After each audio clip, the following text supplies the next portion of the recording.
Hi hello friends, welcome to Hema spicy சமையல்.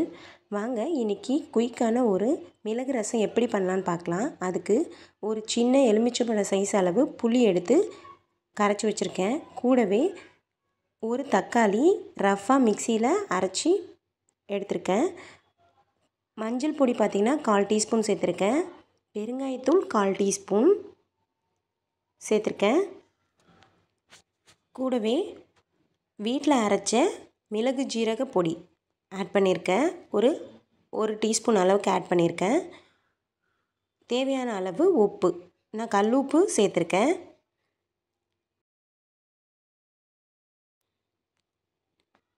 இப்போது 3 பெரிய சைஸ் பூண்டு பல் நல்லா உரலில் இடித்து சேர்த்துருக்கேன்.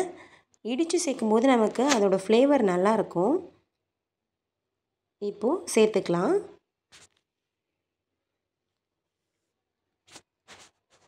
கூடவே பார்த்திங்கன்னா தேவையான அளவு தண்ணி ஊற்றிக்கலாம். ஃப்ரெஷ்ஷான கொத்தமல்லி பார்த்திங்கன்னா தண்டோட சேர்த்துக்கலாம். சேர்த்து நல்லா கரைச்சி எடுத்துக்கலாம். இப்போது நமக்கு ரசம் நல்லா கரைச்சி எடுத்து வச்சாச்சு. இப்போது கடாயில் பார்த்திங்கன்னா 2 டேபிள் ஸ்பூன் அளவுக்கு ஆயில் விட்டுருக்கேன். கடுகு பார்த்திங்கன்னா ஒரு 1/2 டீஸ்பூன் அளவுக்கு கடுகு சேர்த்துருக்கேன். கடுகு நல்லா வெடித்ததும் அதில் 3 வரமிளகாய் முழுசாகவே போட்டுக்கலாம். வரமிளகாய் நல்லா கலர் மாறி வந்ததும் கரைச்சி வச்சுருக்க புளி கரைசல் அதையும் இது கூடயே சேர்த்துக்கலாம். ஆட் பண்ணி கலந்து விட்டுடலாம். இப்போ நம்ம ரசத்துக்கு தேவையான எல்லாமே அதிலே சேர்த்து கலந்து விட்டுட்டோம். இப்போ பார்த்திங்கன்னா ஒரு 5 மினிட்ஸ் கழித்து ரசம் லைட்டாக ஓரத்துலலாம் கொதிக்க ஆரம்பிச்சிடும். நல்லா நுர பொங்கி வரணும். இந்த ஸ்டேஜில் பார்த்திங்கன்னா நம்ம ஒரு கொத்து கருவேப்பிலை ஆட் பண்ணிக்கலாம். ஆட் பண்ணி நல்லா கொதிக்கணும்.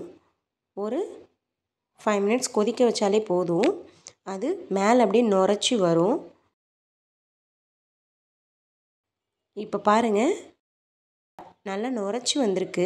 மேலேனா நுரையாக இருக்குது பாருங்கள். அவ்வளோதான், நம்மளோட மிளகு ரசம் ரெடி ஆகிடுச்சு. அவ்வளோ காரம் இருக்காது, புளிப்பும் லைட்டாக தான் இருக்கும். சாதத்தோடு சர்வ் பண்ணும்போது ரொம்ப சூப்பராக இருக்கும். ட்ரை பண்ணி பாருங்கள். வீடியோ பிடிச்சிருந்தா லைக் பண்ணுங்கள், ஷேர் பண்ணுங்கள், கமெண்ட் பண்ணுங்கள், சப்ஸ்கிரைப் பண்ணுங்கள். Thank you so much.